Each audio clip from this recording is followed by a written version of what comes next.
today we have recording artist and JUNO Award nominee Kay Anthony.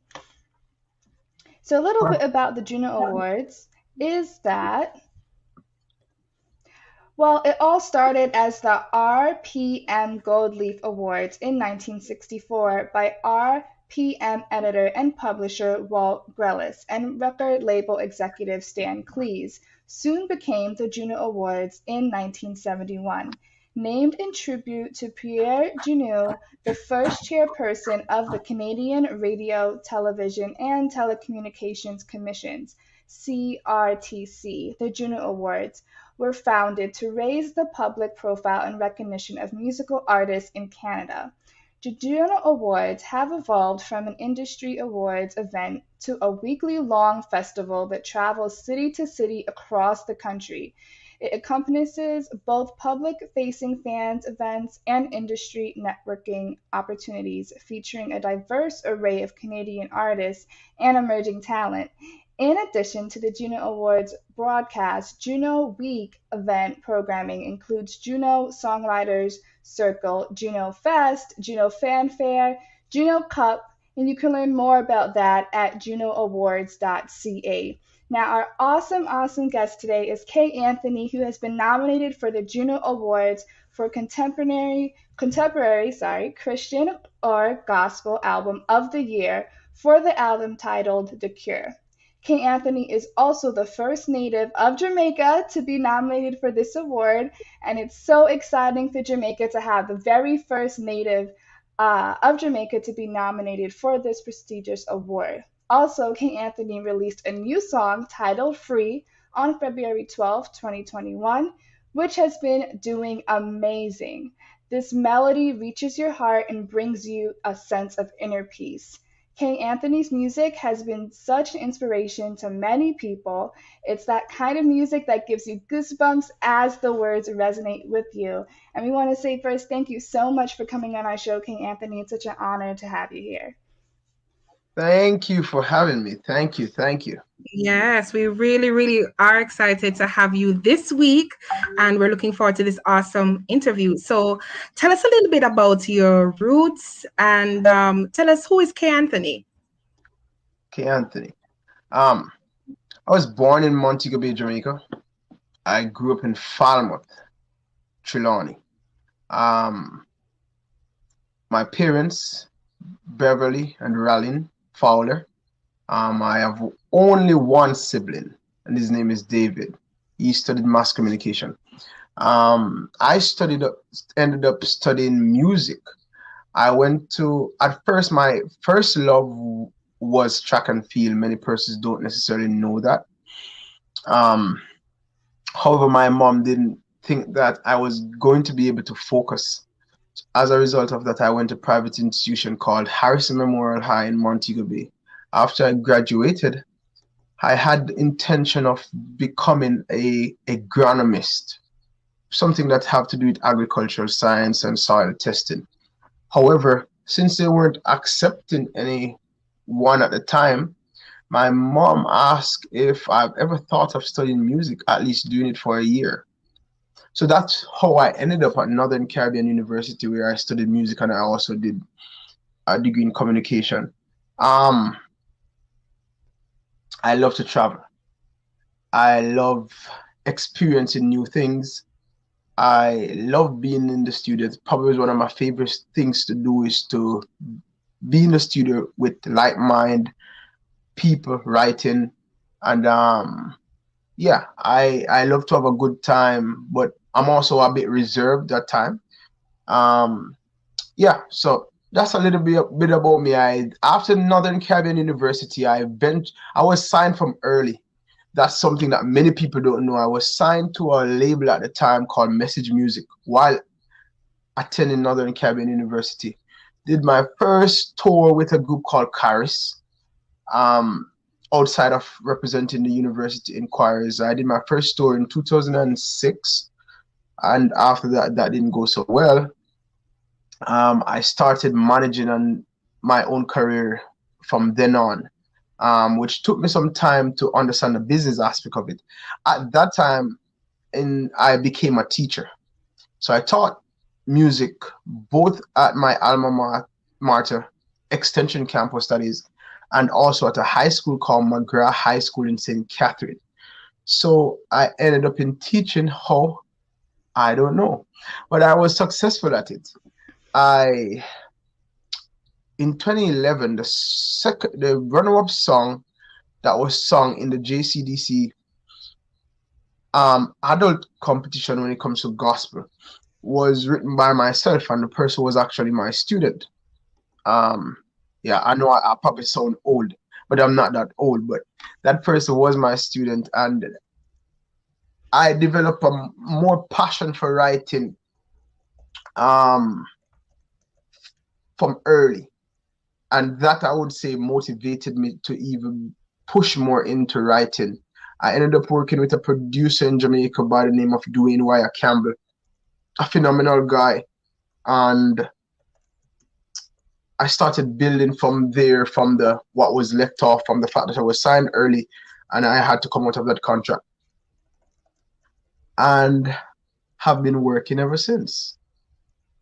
Awesome, awesome. You spoke about being an indie artist. What's the difference between, or what are the differences you have found between being an indie artist and an artist that's signed to a label? An indie artist has more control, out of, in terms of release dates, who they want to work with. Whenever you're signed to a particular label, you have some level of control, but not a lot. They will be able to dictate to you when you released, who you work with, and stuff like that. So that's one of the main things. Being an independent artist in comparison to being signed to a label. You don't have the first say. Your say might matter depending on who you're signed with. However,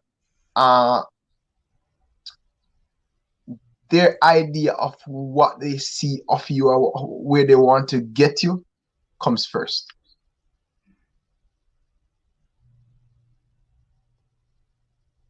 Awesome. Just checking my messages here. So we have a message from our audience. What are the lessons that you've learned between teaching music and actually being an artist? That's hard to say. I was first an artist, I would say, before even becoming a teacher, because even before leaving university, I was deeply involved in music. I would record almost I would leave from here in Jamaica called Mandeville, Manchester, to Kingston area, specifically Portmore, to record almost every other Wednesday or almost every Wednesday. That was how I got signed, because I was actually renting the facility. Okay. So what I've learned is pretty much, I've learned to persevere.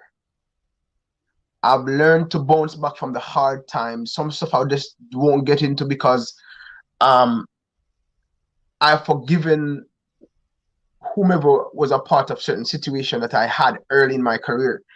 But I've learned that you need to understand the business of music. I have to understand the business of music. I studied music. So it would be very bad of me not to want to understand the mere fact that I'm investing in the talent that God has given me. How can I recoup? So I've learned to persevere. I've learned to pray hard. People will see you and have perceptions. So they will think that life is perfect. And the reality of it is they don't know how much hard work you have to put into it. So one, you have to know what God has given you, what God has laid on your heart. And in so understanding, you have to then say, how am I going to get this done? Now, the best thing you could ever do for yourself is to consult whom gave you the purpose. And so I had a lot of fights with God while being in university. I would cry. I would say, why is this not working out? Why is this not? People don't even, understand. So this interview is a very good one for me, so people can probably get a little bit more insight into who I am as a person, because people have a perception of who they think I am. One, because I was involved in modeling, I was involved in fashion, but they don't know my passion for soul winning, my passion for bringing a message of hope to people, a passion for letting people know who's my God. Yeah. And yeah, I hope I answered your question. Yes, you did. Yes, you did. I believe, Jesse, you have some questions for him as well. Yeah, we do have some questions coming up. I do have one question slash comment talking about your passion for God. For our listeners who are listening and not viewing right now, you have a Jesus over COVID sweatshirt on. Can you tell us? It's really good. The COVID part is scratched out, guys, in red. Can you tell us a little bit about that? Or I don't know, like what made you buy it? It's cool. It's a cool shirt, I guys. actually didn't buy it, you know. I haven't been doing so well, so you guys need to pray for me. So actually, this merch was sent to me to do a shoot. So it's funny, when I came in here, I saw it and I said, you know what, I'm gonna put it on. Yeah. But I'm actually supposed to do a shoot in this, probably exactly how you see me look at this point in time. And I haven't been able to get to it yet, but I'll hopefully next week, so I can get off the photos to this company that wanted me to do some merch for them. Okay, awesome, awesome. Okay, we have a couple more questions. So one is, what influences the lyrics of your song? What do you want your listeners to experience when they listen to your music? Truth, transparency. Um, uh, Probably that's why I don't talk too much sometimes, because I'm very transparent and I will say it as how it comes.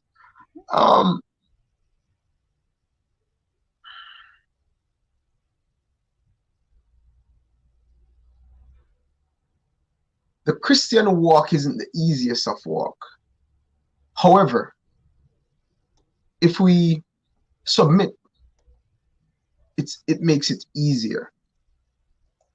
And a lot of times, the issues that we face, the challenges that we go through, is as a result of not submitting early to God's. Sometimes God will give you a little thing that He's saying, "Hey, I need to get your attention here." Sometimes we take long to fall into that path. So I want young Christians and young people and people in general to develop a true passion and a true love for Christ. Have a real relationship, a genuine relationship, like how we are conversing at this point in time. Understanding that God is real and it's not a figment of your imagination.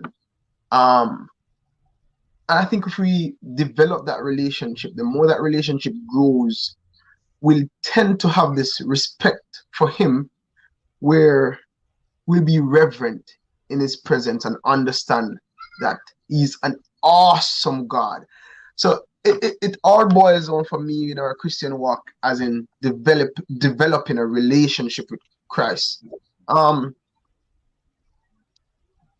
want young people to know that if you fall, you can rise above that hurdle. I have fell many times in my life, but the good thing is that I have accepted God's mercy and moved forward instead of staying in the same position. I want young people to know, and people in general to know, that the best decision they could have made is to accept Christ. Awesome. That's beautiful. Awesome. We do have another listener question. Well, a listener comment first. True, he is real, not mystical, not a fantasy, but very real. And then we have another listener question, says, how old is he? Well, that's going to be one that I'm not going to share. I don't hide it because it's there if they want to find out, but they can find out. All right. Google, guys. Simple Google. Yeah, go ahead, Jesse. Okay, so we have another question that says, how intentional do you have to be to achieve your success? And what are some things that people may not understand, to dive a little bit more deeper into the business of music versus business as other businesses? I don't know, let's say retail, them starting their own business or something like that. How intentional. One, you have to know if this is what God has set out for you to do, else you'll be kicking against a stone. From early, I had a, should I tell them this? So from early, I had a plan for my own, should I say career or ministry? Actually, I saw it beyond where I'm from. And people might say, you probably think that you're better than, I don't think I'm better than anyone at all. However, I grew up listening to certain genres. I was never more inclined to my genre within my country. That was what was interesting. And so when I started doing music, because at that point in time when I was interested in music, I didn't think of doing music professionally. As I said, the way I got into music was as a result of not being able to attend that particular university and starting out doing planning to do 1 year of university studying music and then switch to the other university. I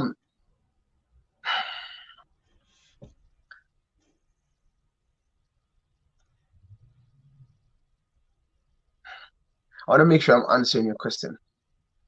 No problem. Can you repeat so I can make sure that what I'm going to give you is right? Yep. So the question was, how intentional do you have to be to achieve your success? Yes. So you have to be a strategist, very strategic. I studied the market of music from early, meaning I would make observation of different artists that I'm interested in.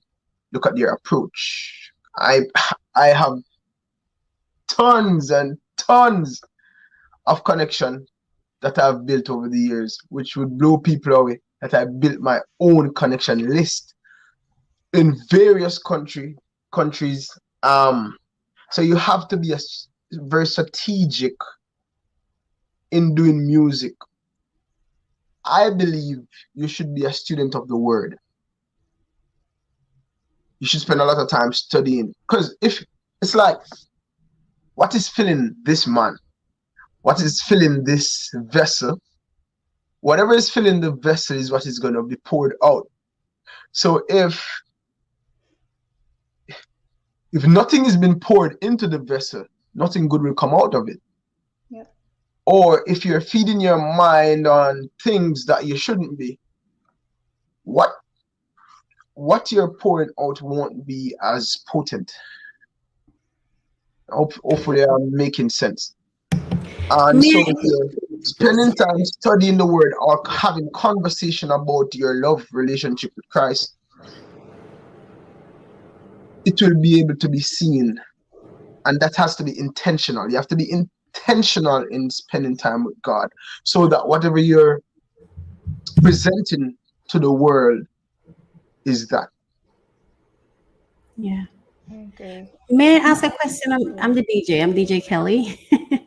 And as I'm listening to you speak, yes, and I'm watching the process you're going through to even answer the questions. It's very intentional. And so I'd like to, if the host will allow me, just to add an addendum to that question. Yes. I like that you're saying, you have to be a student of the word to really represent God through music, especially in an industry. The music is an industry that it's very influential, right? And it also is greatly influenced, right? Oftentimes I see ministers or persons who are artists saying they're gospel artists. Yes. And I don't know how intentional they are or how seriously they take that call, because I think sometimes when we do work, quote unquote, for God, we just do whatever we can. You know, if I go to work for the man, I have to go study for years, get a degree, Yeah. and then I come out and then I get a job and I go through orientation and I go and I invest in getting the right clothes to wear to work. And this is me working for the man. Mm-hmm. But do we do that when we're working for God? How intentional are we? I'll say this. I've looked at your Instagram account and I saw intention. I don't know if that's what you intended us to see, but I saw intention. I see you being very intentional about how you position yourself as an artist, right? And that's one of the reasons I do what I do. I went to NCU too. I'm very proud of it. I did media too. And so one of the things that we I am very, my call is I'm a divine purpose investor. And I believe that God has called us at a time like this to work with faith-based persons to position their ministry to stand up against the world's ministry, because it's a ministry they're doing too. Right? They're very intentional with it, and they're very, they fund it, and they're intentional and they work it, right? I'm getting to the question, but I feel sometimes like when I hear sometimes we've had persons on, we say, okay, come, let's do an interview, and they're all over the place. And I don't know how seriously we take it when we walk out and say, I'm a gospel artist. What does that mean to you? Is it any different from if you say, oh, I'm a country music artist, or I'm a this artist, or I'm a songwriter? Is there a difference when you say, I am a kingdom champion? I come with a ministry for God. Does that influence your decisions, the way you represent yourself, the way you represent your music, the investment, the intention? And if it does, then maybe you could speak to the person who does have a gift but is not taking it as intentional. I love that you said that God is real, you know? He's not some mystical fantasy. He's absolutely real. So that's my question. Thanks. Okay. So I appreciate your comment and your kind words. I'm very, very intentional about every single thing I do, especially when it comes to my music. Nothing is by accident that I put out when I put it out. What I'm putting out, none of it comes by accident.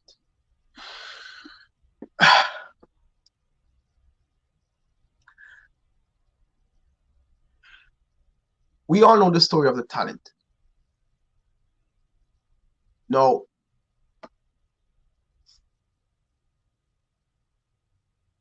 I'm undeserving of even trying to represent God in any way. Grace. That's the reality of it. Yeah. However, His mercy and His grace is why I even do this, because He thinks with His covering, I'm worthy. I could give you many stories why I decided, because I didn't have to. We have a choice, and there were points in time when I thought of doing something else.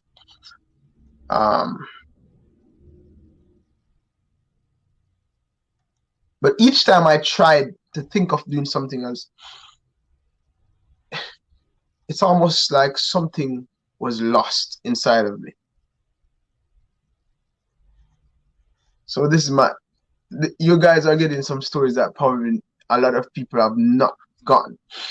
So this is how intentional I am. I would work 3 jobs to make sure that the quality of what I put out represents God first and myself after.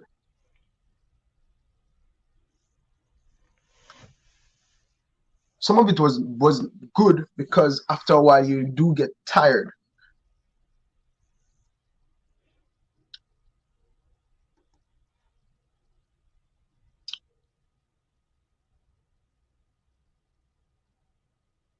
as I said, first, you have to know as a person, is this what God desires of you? Because sometimes we do things thinking that this is what God wants for our lives, and this is not what He wants. Now, since He has given you this talent, what are you going to do with it? How are you going to nurture it? I decided, outside of the fact that I went to university, to do some more work outside of that, because I wanted to build what He has given to me. So it doesn't come easy. So you have to work. So I'd go to this voice class here. I would partner with different persons to improve on my writing. We cannot do it we cannot be working for God and just do it in any way. You're representing the King of Kings. And I'm not just saying that. If we're going to do it, we have to do it to the best of your ability, means that you're going to invest the time and the effort and the energy into it. The best version of who you, it's a cliche thing, but this is a reality. You're supposed to give the best version of yourself. And the best version of yourself is simply working to the best of your ability, acquiring all the possible knowledge that you can acquire to build what God has given to you. And that is how the story of the talent really reveals itself, in the sense that talent was given. What have you added to it? What have you done with it? Did you go out and search for more knowledge and then build on top of that? Or did you just say, oh, it's not enough? I'm not the best vocalist. I knew this from the get-go. I'm not the most handsome person. So I present myself well.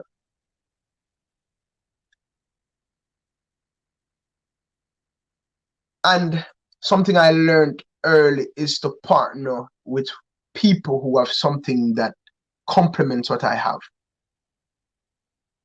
and who is interested to build what I have so I can present it to the world. Not sure if I answered your question. Hopefully I did. But being intentional is not just saying you're intentional. Intentional meaning you understand your purpose. You're working in your purpose. Mm-hmm. And it might not happen overnight, because I shed a little tiny bit of tear when I was nominated. Because I've been doing this for a while and I've never been nominated for nothing. I'm not doing it for nomination, but people will say they're having the award show, and as a human, and I'm being, as I said, I'm being transparent. As a human being, you'll feel like you're not appreciated or what you're doing. There's a little noise that will come at times. That's the reality. But I honestly learned how to push away that noise and work hard. I work very, very hard, and that's something that I thank God for. To instill, my parents instilled that in me, and what I've acquired is more salvific, is perseverance. I've learned to persevere. That times won't be easy. However, how much are you going to rely on God? I had sleepless nights, cry all the time by myself, because I think this is not working as how I wanted. But what I've learned is sometimes we pray for things, not realizing that we are not prepared for it. Before you pray and ask God to open or enlarge your territory, you need to make sure that you're prepared for that. Please repeat that. One of the things I just learned is, when I'm learning, is that I don't know if it's a case where we're not taught to manage abundance. We pray for it. We ask for it. We're dying for it. But sometimes we can't even see it, nor do we understand how to handle it. Yeah. I've had the experience of hearing people say, I want money, money, money. And then you make the money. Now here it is. What's next? Because there's an abundance that comes. How do you manage that abundance? How do you become that caretaker that increases that abundance that God has given you through His grace, so that others can be blessed by it. How have you learned to be that kind of custodian over what God has blessed you with, so that it can bless others? While I'm working, God has revealed my intent and who I am as a person. And if I'm honest, which I should be, or which anyone should be, then I turn to God and I say, hey, my intent is not all right. And I thank you for revealing that to me. I need your help to make sure that my intention is right. Do you understand what I'm saying? Yep.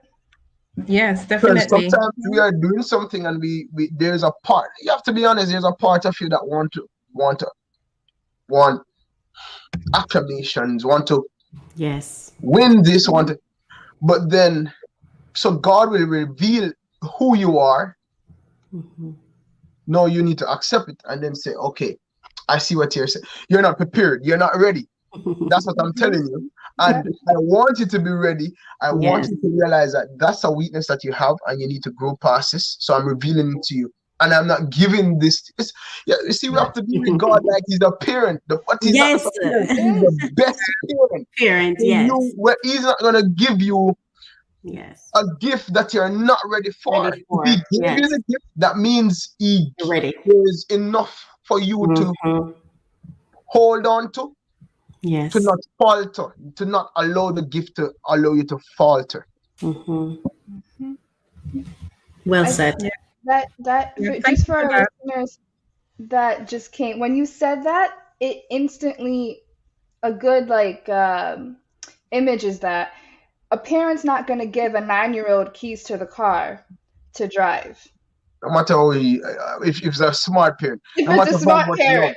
Exactly. A smart parent is not going to do that. They're going to wait till they're age appropriate to start to learn how to do that. Yeah.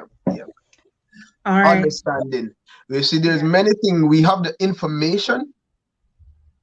We sometimes don't get the understanding at the same time, but sometimes we don't get the gift of how to apply the information. And if you're not able to apply that information, God is not going to move you. Yeah. That's true. May I ask a question? What advice would you give to young artists, upcoming artists, based on all of your experience about the ministry, the industry, and the artistry of music? Learn to separate them, but yet still be able to combine them all.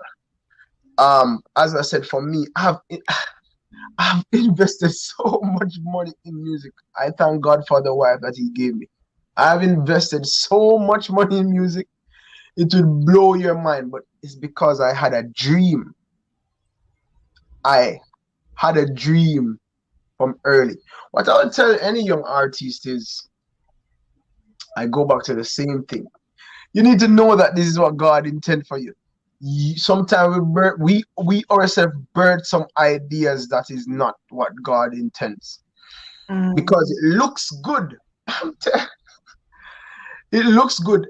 I know a few artists that people see on TV. It looks good, but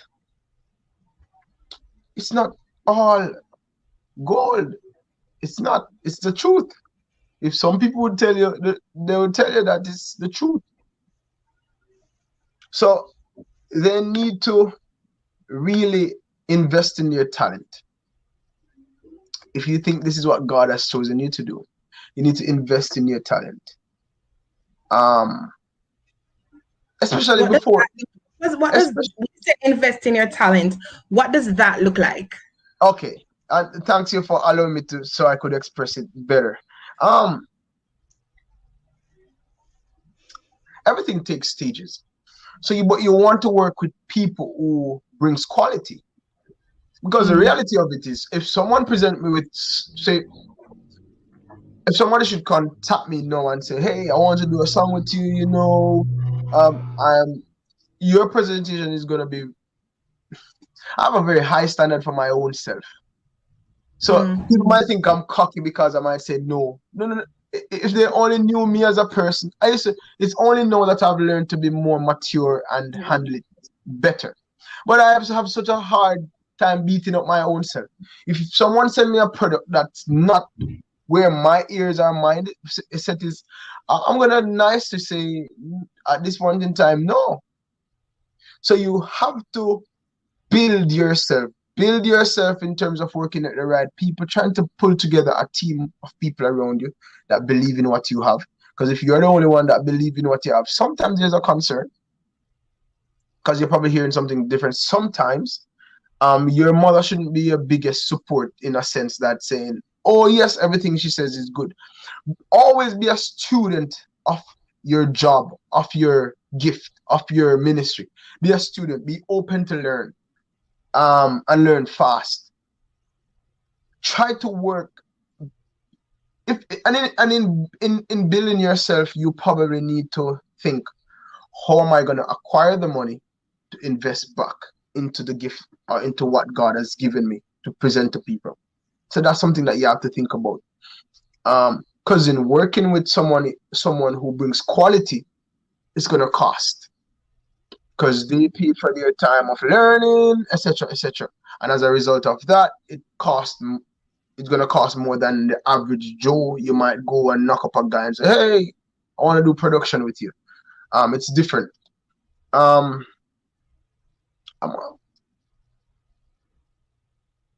Put yourself out there. But put yourself out there well, dressed well. Just try and represent yourself and God well, and whenever you step out to say, I'm doing this. Because believe it or not, you're competing. There's no two way. You're competing in many ways of that word express.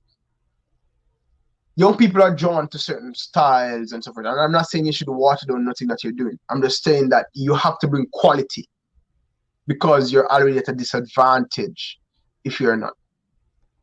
So you have to say, okay, how am I going to get my music to sound like it can be really listened to?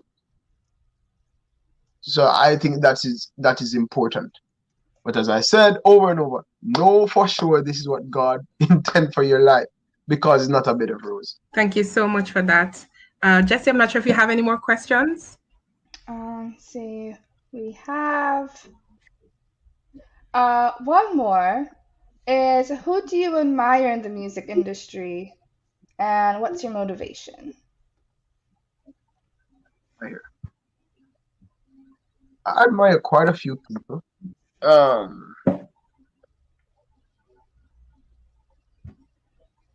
I love old music, so it's hard. I love some new stuff, but I'm probably gonna shock you. I really like Otis Redding. I like song that is raspy and raw. So I love those, and I'm not just saying it. There's something about those voices that I really, really like, and as a result of that, there's someone now that I like because of that. Al Green, Sam Cooke, John Legend,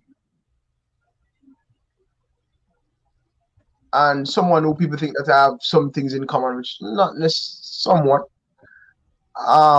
Not probably no, but before when it just came out, Mali Music.